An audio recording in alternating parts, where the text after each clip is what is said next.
Federal Drive is presented by GEHA, Government Employees Health Association, proudly providing health and dental benefits to federal employees and their families. Visit GEHA.com. The Defense Department's joint bases were created to improve efficiency and readiness, but sustaining those facilities has proven uneven.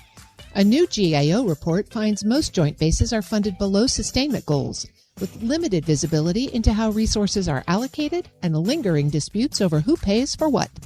To walk through the findings and what they mean for readiness, we're joined by Alissa Czyz, Director of Defense Capabilities and Management at the Government Accountability Office. Ms. Czyz, thank you so much for joining me today. Thank you for having me. I want to talk about joint military bases. Back in 2009 and 10, DoD consolidated 26 military installations into 12 joint bases. And the hypothesis was that this would increase readiness, reduce duplication, and save costs. GAO's got a new report out looking at this process and the program. What did you find? Do the actual results support the hypothesis? Right. So DoD did consolidate 26 installations into 12 joint bases over a decade ago. Exactly right, to try to achieve efficiencies and cost savings. Our report shows that the joint bases have a number of challenges, particularly when it comes to funding facilities and installations on those joint bases. The idea with a joint base was that one military service would be in charge and the rest would be supported, so a supported relationship. But you found that 11 of those 12 bases received less funding than DoD's facility sustainment goal over all of this time. What does that shortfall mean on the ground for base operations and mission support? Yes, so DoD has a goal to fund at least 90% of its requirements for facility sustainment across its installations. We found at the 12 joint bases, the average funding level was about 57% across those 12 bases over a 5-year period. So that's significantly lower than DoD's funding goal. And unfortunately, as a result, we saw numerous instances where facilities were not kept up into good working order. So we saw deteriorating buildings, we saw HVAC systems that were not working, that were housing kind of sensitive weapons systems and other equipment that's very important for the mission of the services. We saw instances where buildings had to be abandoned and not used at all, leaking pipes. It sort of ran the course of many different challenges, due to lack of funding.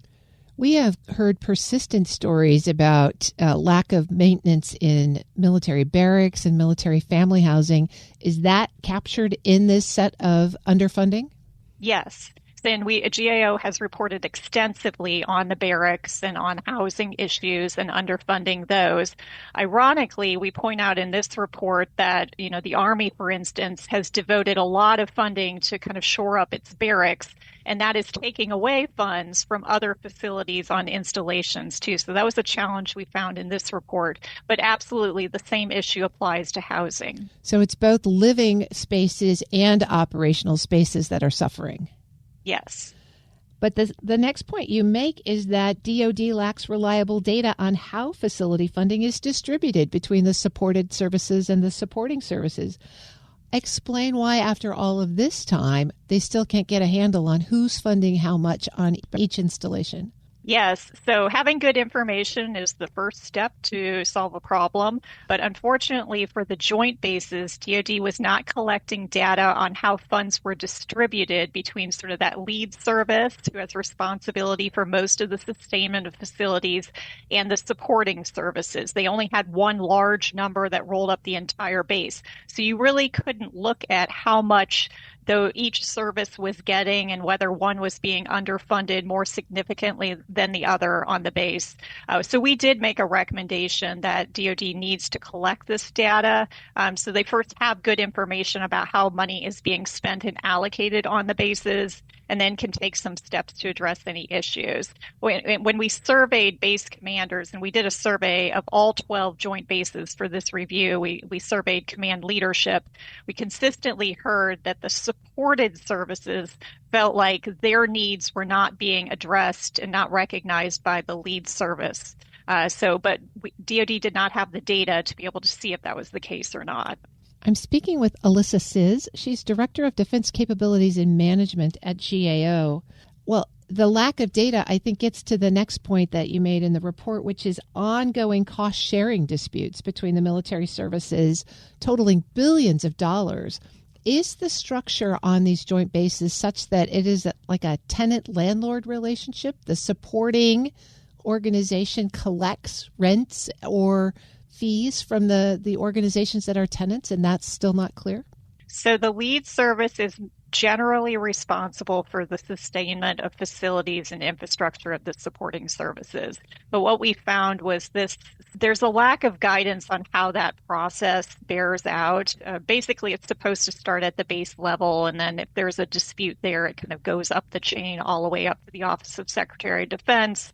There's a lot of agreements that were out of date. The guidance was confusing. That process was very laborious and time sensitive, or time intensive, I should say.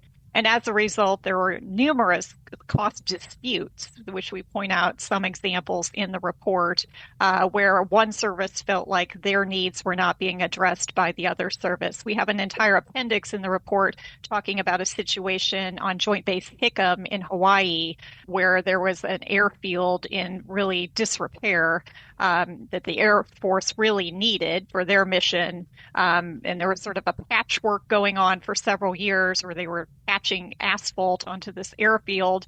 Gravel was kind of flying up into the fighter jets that were crossing that. It was a very serious situation, but the Navy disputed whether they needed to fund that or not. This went all the way up outside of the process to the Secretary of the Navy and Air Force, who finally had to step in and get a resolution to that issue. And that's one example, but there are several cost disputes, kind of not understanding the process there. You've given us a really significant operational impact from those disputes. How is the resolution process supposed to work? Is there an operational governance mechanism inside DoD?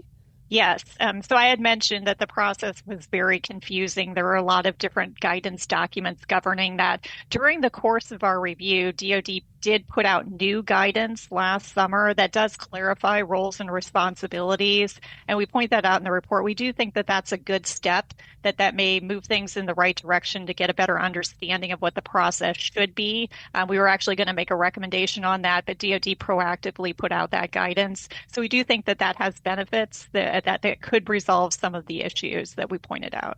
So beyond the funding and governance issues that we've just talked through, the report also indicates that there are pretty significant workforce shortages amongst the personnel who are responsible for managing these joint base facilities.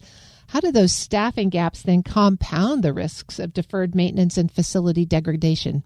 Yeah, it's another significant factor. So we found significant workforce shortages, but really the problem was that none of the military services had reassessed their workforce requirements for their maintenance workforce since joint bases were established. So many years had passed, missions were increasing on several of these bases, but they didn't really understand what their maintenance workforce needs were.